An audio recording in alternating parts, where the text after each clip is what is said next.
dia, um homem e uma mulher entram no elevador.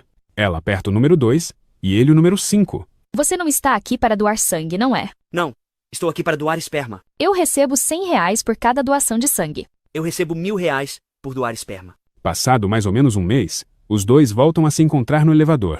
A mulher aperta o número 5. O homem achou aquilo estranho e disse: Olha, eu acho que você não apertou o seu andar.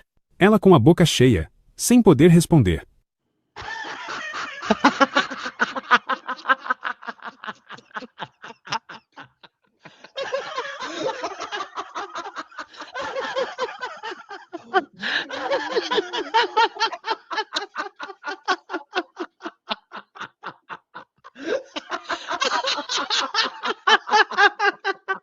Milão!